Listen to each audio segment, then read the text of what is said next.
Welcome to commerce access everyone. How are you all? कैसी चल रही है आपकी प्रिपरेशन? मैंने अभी तक आपको काफ़ी सारे टॉपिक्स कंप्लीट करवा दिए हैं। अगर आप अपना सिलेबस चेक कर रहे हैं तो आपको पता चलेगा ऑलमोस्ट सारे टॉपिक्स क्या हो चुके हैं, कवर हो चुके हैं मेरे साथ। ठीक है, और आपको अब मैंने आपको पहले बोला हुआ है कि एक बार टॉपिक्स हमारे ख़त्म हो जाते हैं फिर मैं आपको क्या करवाऊंगी, क्वेश्चन पेपर्स करवाऊंगी। ठीक है, प्रीवियस ईयर के। तो आज जो मैं आपके लिए टॉपिक लेकर आई हूँ वो है आपका, जैसे कि आपको स्क्रीन पे दिख ही रहा होगा, मॉडल्स। ठीक है, मॉडल्स। तो इसमें मैं आपको बताऊंगी कुछ रूल्स कि किस तरीके से हम किसको, मॉडल को यूज करते हैं अपनी नॉर्मल सेंटेंसेस में। ठीक है, ऑलरेडी मतलब मैं करवा चुकी हूँ एक बारी। It's a type of a verb. ठीक है, मैं ऑलरेडी करवा चुकी हूँ जो कि, लेकिन मैं अलग से इसलिए लेकर आई हूँ क्योंकि ये अलग से मेंशन था आपके सिलेबस में। ठीक है, ताकि मैं आपको और डिटेल में बता सकूं, इसीलिए फिर मैं आज ये टॉपिक लेकर आई हूँ। ओके, चलिए बढ़िया। तो आप लोगों ने अभी तक जितना मैंने पढ़ाया आप लोगों को समझ आया, या फिर कुछ कंफ्यूजन है, या कुछ मतलब कोई टॉपिक ऐसा लगा हो कि यहाँ पे ये क्लियर नहीं हुआ, तो आप मुझे कमेंट सेक्शन में बता सकते हैं। आप उसी क्लास के नीचे, जो क्लास मतलब आपको डिफिकल्ट लगी है या कंफ्यूजिंग लगी है, आप उसी क्लास के नीचे क्या करेंगे, कमेंट कर देंगे, और फिर मुझे पता चल जाएगा कि ठीक है आपको इस टॉपिक में प्रॉब्लम हुई है, तो फिर मैं आपको एनीवे आपको सोल्यूशन उसका प्रोवाइड करने की कोशिश करूंगी। ठीक है, चलिए तो फिर आज की हम अपनी क्लास स्टार्ट करें। होपफुली आप अपनी नोटबुक और पेन लेके बैठे होंगे, क्योंकि मैं बिल्कुल नहीं चाहती कि आप लोग मतलब एक बिस्तर लगा के आलीशान मेरी क्लास को सिर्फ एक रिकॉर्डेड वे में सुनते रहें और सुन के बस ख़त्म करके रख दें, क्योंकि ऐसे फिर कुछ नहीं हासिल होने वाला। फिर बच्चे जो मुझसे पूछते रहते हैं ना कि आपकी क्लास कर लें और उसके बाद हमारा पूरा हो जाएगा, हमको और कुछ करने की ज़रूरत नहीं पड़ेगी, तो ऐसा नहीं है बिल्कुल भी। ठीक है, अगर आप चाहते हैं कि आपकी सिलेक्शन हो तो आपको भी अपनी तरफ से एफर्ट्स देने ही पड़ेंगे, आपको पढ़ना पड़ेगा, आपको प्रैक्टिस करनी पड़ेगी। मैं हर क्लास में बोलती हूँ कि आपने एग्जाम्पल्स लिख के रखने हैं अपनी तरफ से, मुझे कमेंट सेक्शन में लिख के बताने हैं। हालांकि आपने नहीं किया है, ऐसा आपको करना चाहिए। एटलीस्ट अपनी नोटबुक में ज़रूर नोट डाउन करके रखें। ठीक है, क्योंकि मुझे पता है कि बच्चे कहाँ पे लैग करते हैं, और फिर ये होता है कि आप मतलब वो कंप्लीट करते नहीं है काम जो मैं आपको बोलती हूँ, फिर आप एंड ऑफ द एग्जाम फिर बोलते हैं कि ये तो टीचर ही खराब था। है ना, अपनी गलती कभी भी कोई नहीं मानता, हमेशा एक्सक्यूजेस के साथ हमेशा पूरी दुनिया तैयार होती है। ये बेसिक ह्यूमन नेचर है एक्चुअली। तो आपने उसमें से अपने कंफर्ट जोन से क्या करना है, निकल कर आना है और अपने ऊपर वर्क करना है। जो लोग बोलते हैं कि मुझे इंग्लिश नहीं आती है इसीलिए मेरा रह गया, कोई बात नहीं, किसी को कुछ नहीं आता है, सब आके दुनिया में सीखते हैं। अगर अभी तक आपको नहीं आता था, कोई बात नहीं, लेकिन अगर आप सोचते हैं कि ठीक है ये एक लैंग्वेज है, मुझे ये सीखनी है, तो आप सीख लेंगे।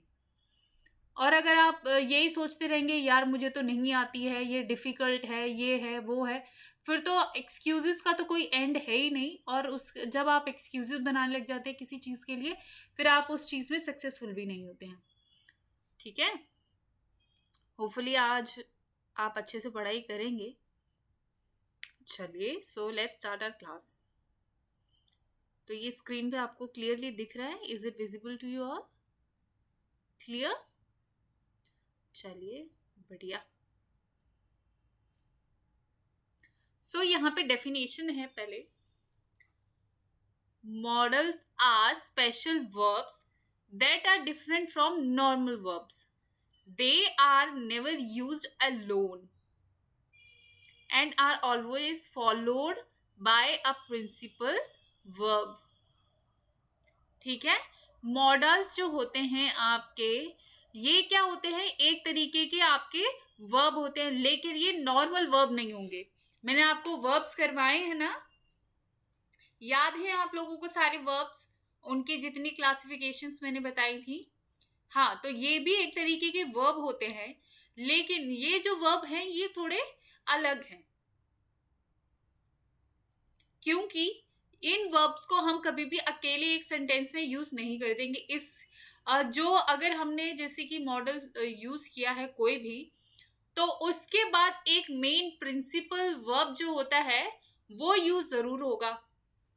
ठीक है, आगे पढ़िए। They provide additional information about the principal verb. तो ये क्या करते हैं, सेंटेंस आपका क्या होता है, जैसे कि आपका सब्जेक्ट हुआ, ठीक है, आपका एक ऑक्सिलरी वर्ब हुआ या हेल्पिंग वर्ब जिसको कह लेते हैं, यहाँ पे आपका मेन प्रिंसिपल वर्ब हुआ, वर्ब प्रिंसिपल वर्ब, ठीक है, कौन सा वर्ब है ये, प्रिंसिपल वर्ब। अब क्या है कि इसके साथ इसकी अगर हमें एडिशनल इंफॉर्मेशन चाहिए तो हम इसके साथ क्या ऐड करते हैं, प्लस हम एक मोडाल यूज करेंगे, ठीक है। तो उससे क्या होगा कि हमें पता चलता रहेगा कि हमें और स्पेसिफिकेशन मिलेगी about the principal verb, right. Modal verbs are used to express certain hypothetical conditions such as advice, capability और requests, ठीक है। तो आपको जो क्या बोलते हैं मॉडल जो है वो किस लिए मेन पर्पस के लिए यूज होते हैं, हाइपोथेटिकल कंडीशंस के लिए, जैसे कि एडवाइस करनी है, किसी की कैपेसिटी जाननी है, कैपेबिलिटीज जाननी है, रिक्वेस्ट करना है, या फिर कुछ ऑफर देना है, अजम्पशन करनी है, सजेशन देना है, इन सब चीजों के लिए हम क्या करते हैं, मोडल्स का यूज करते हैं। ठीक है, क्लियर हुई है ये चीजें आपको। हाँ, तो ये डेफिनेशन है, आपने एक तरीके से याद रखना है कि जो मॉडल्स हैं ये वर्ब्स हैं, लेकिन ये स्पेशल वर्ब्स हैं, ठीक है, और ये कभी भी अकेले यूज नहीं होंगे इन अ सेंटेंस, ये हमेशा किसको फॉलो करते हैं, एक प्रिंसिपल वर्ब को, ठीक है। अगर अगर आप अकेले इनको मोडाल्स को यूज कर देंगे किसी सेंटेंस में तो फिर वो कोई सेंस नहीं बनाएगा। ऑलराइट, चलिए ठीक है, डेफिनेशन समझ आई, आप लोग एक बार दोबारा पढ़ लीजिए अच्छे से।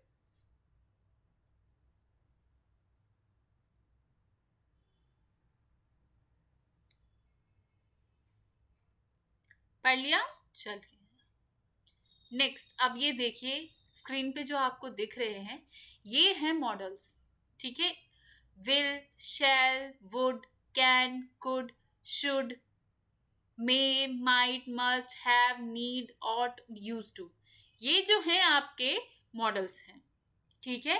अब मैं आपको बताऊंगी एक एक करके कि आप एक एक मॉडल का कहाँ कहाँ किस किस वे में यूज कर सकते हैं, ठीक है। सारे रूल्स में हर मॉडल से रिलेटेड आपको अभी यहाँ पे प्रोवाइड करवाऊंगी। सो आज ये सारा हमारा कवर हो जाएगा। कल की क्लास में क्या करेंगे हम कि इससे रिलेटेड एक एक्सरसाइज है वो मैं क्वेश्चन फॉर्म में लेकर आऊंगी और आपको प्रैक्टिस करवाऊंगी कि आप किस तरीके से किस मॉडल को कहाँ पे यूज करेंगे। Alrighty, okay, so here comes our first model, will. Will, ठीक है, फर्स्ट आपका जो है यहाँ पर वो है विल।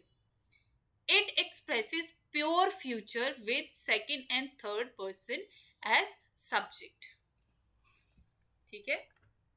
हम कहाँ पे यूज करते हैं विल का, जब हम कोई बात मतलब फ्यूचर टेंस की कर रहे हो तब हम यूज करते हैं, और उसमें जो सब्जेक्ट होगा वो सेकंड या थर्ड पर्सन होना चाहिए, ठीक है।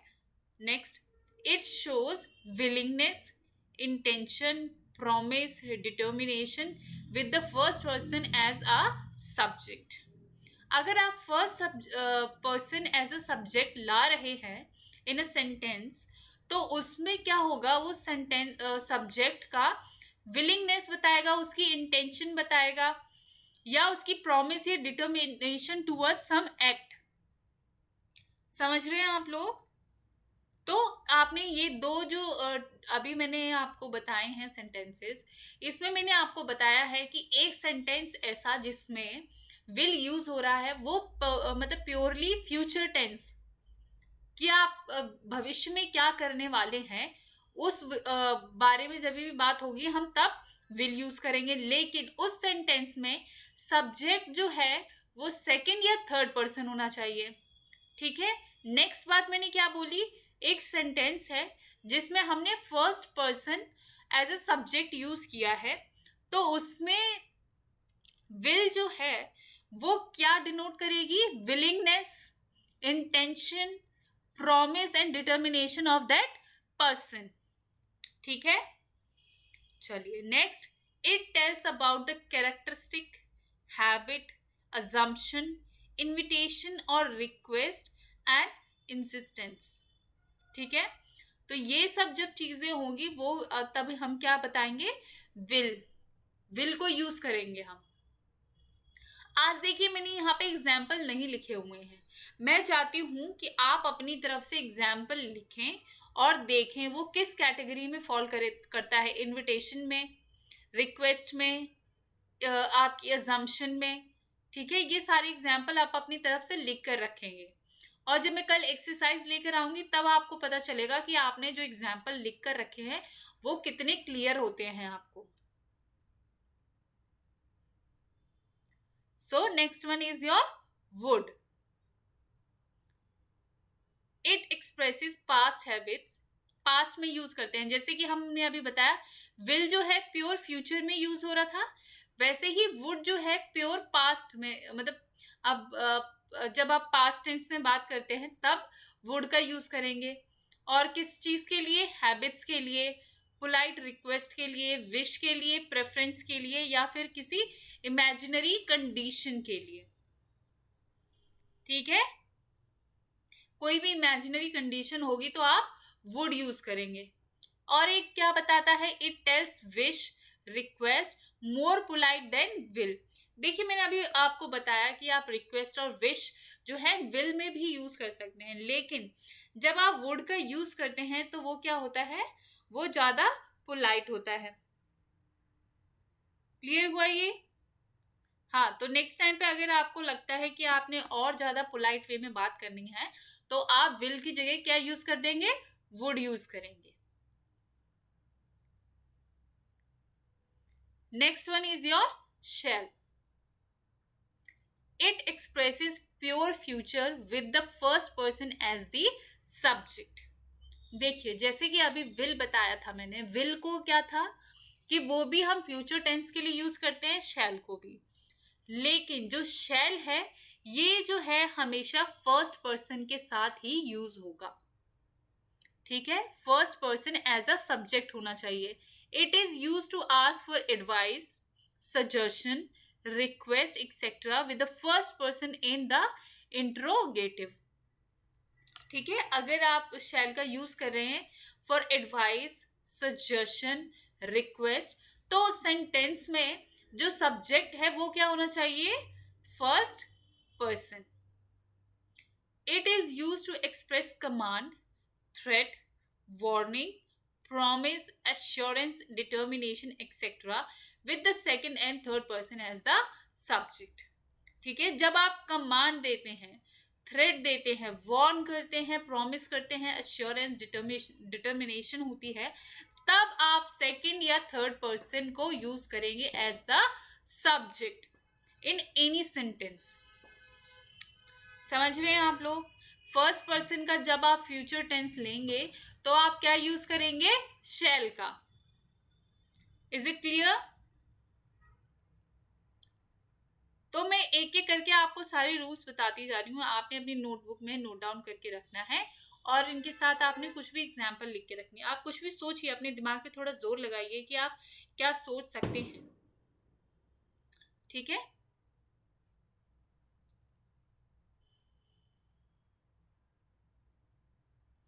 Next one is should. Should, it is used to express duty, obligation, advisability and desirability। तो ये क्या क्या एक्सप्रेस करता है, duty, obligation, एडवाइजेबिलिटी and desirability.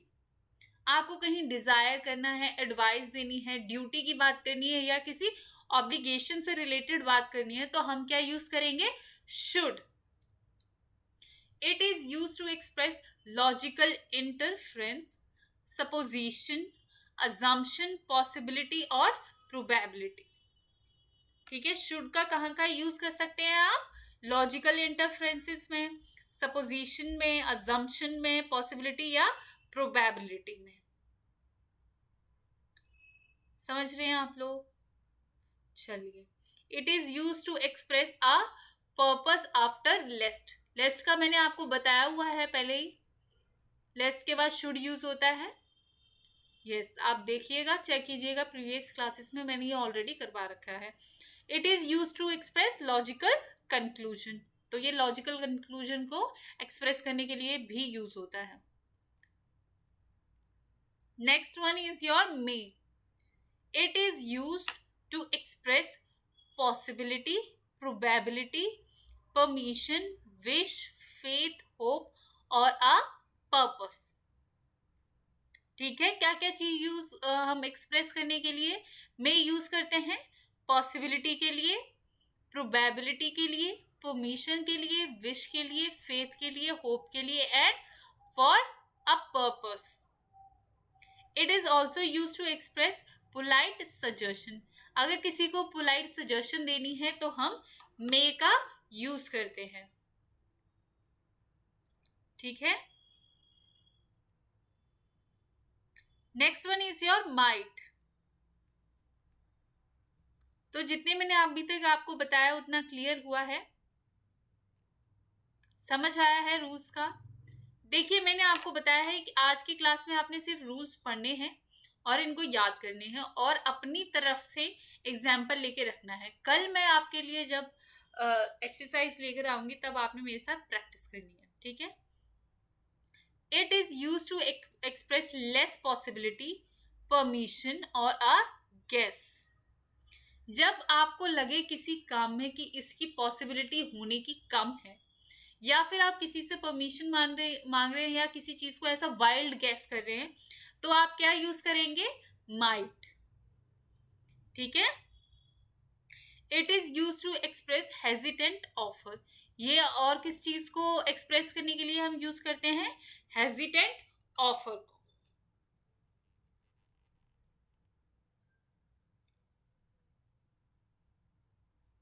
Next one is your can. दिख रहा है? It is use to express permission, possibility, ability और कैपेसिटी। नोट डाउन किया? परमिशन, पॉसिबिलिटी, एबिलिटी और कैपेसिटी के लिए जब हम एक सेंटेंस में बताना चाहते हैं ये सारे चीजें किसी इंसान के बारे में या चीज के बारे में, तो हम क्या यूज करेंगे? Can. It is also use to express suggestion, offer and request. इसका भी यूज कर सकते हैं कैन का, जब हम किसी को सजेशन देना चाहते हैं या कोई ऑफर देना चाहते हैं या फिर हम किसी से किसी चीज के लिए रिक्वेस्ट कर रहे हैं। क्लियर? चलिए, next one is your could. Could दिख रहा है? Yes, it is use to express ability और कैपेसिटी इन द पास्ट। जैसे कैन का हम यूज कर रहे हैं फ्यूचर, अभी प्रेजेंट में, उसी वे में हम कैन कुड का यूज कहाँ करेंगे? पास्ट में। To show, to express ability और कैपेसिटी। पोलाइट रिक्वेस्ट और possibility, polite offer, polite suggestion under certain circumstances भी हम कुड का यूज करते हैं। ठीक है, जैसे कि वुड क्या होता है? कैन से क्या होता है? मोर पोलाइटर होता है, वैसे ही कुड जो है मोर पोलाइटर होता है कैन से, और इसको हम पास्ट टेंस में भी यूज करते हैं।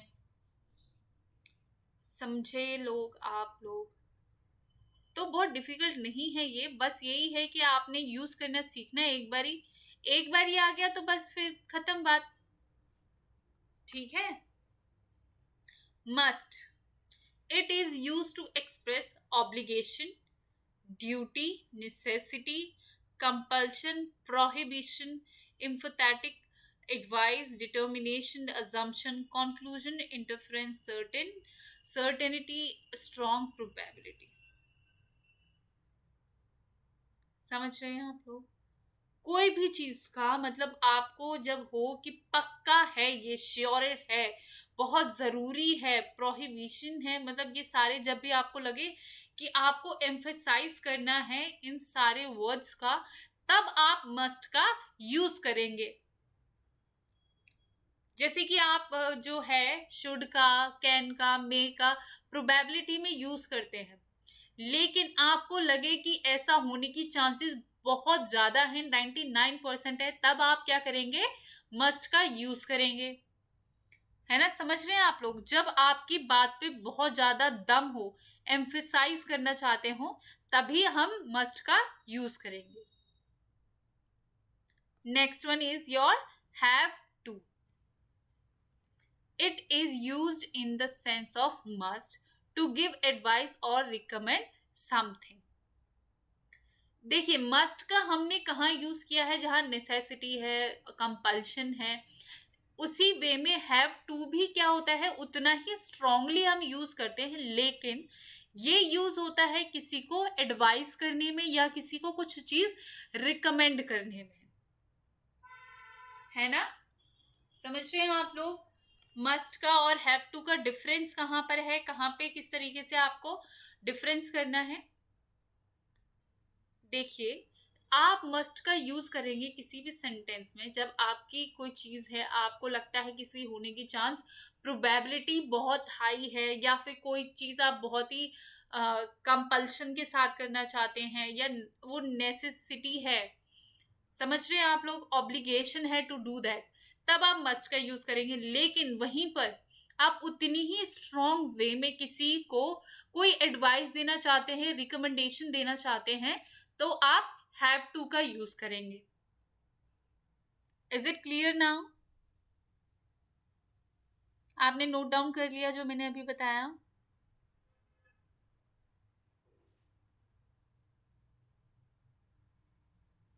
चलिए next one, need. The next one is your need.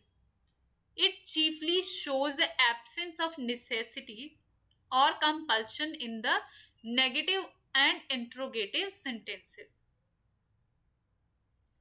तो ये जो है आपका, जैसे कि अभी हम must have to यूज कर रहे थे, लेकिन जब हम किसी नेगेटिव सेंटेंस में अपनी वो ऑब्लिगेशन दिखाना चाहते हैं, तो हम वहां पर क्या वर्ड यूज करते हैं, नीड का। ठीक है, like you need to do this, मतलब आप नेगेटिव वे में बोल रहे हैं, तब आपका नीड यूज होगा। क्लियर है ये बात? नीड इन अ नेगेटिव और इंट्रोगेटिव सेंटेंसेस में यूज होता है। जैसे कि सम और एनी का डिफरेंस मैंने आपको पहले बताया हुआ है, उसी वे में है ये नीड और मस्ट का डिफरेंस या हैव टू का difference. Next one is your ought. Next one is your ought. It is used to express the subject's obligation or duty, and also it is used to give advice. आप कभी भी subject की obligation या duty की बात करेंगे, duty related to you, towards your country, towards your nation, जो भी ड्यूटी है, टूवर्ड्स योर पेरेंट्स, समझ रहे हैं, ऑब्लिगेशन है जो आपके ऊपर, फर्ज जो है आपका, उसका जो यूसेज है हम किस वे में करते हैं, ऑट से। कैसे एक्सप्रेस करेंगे, ऑट।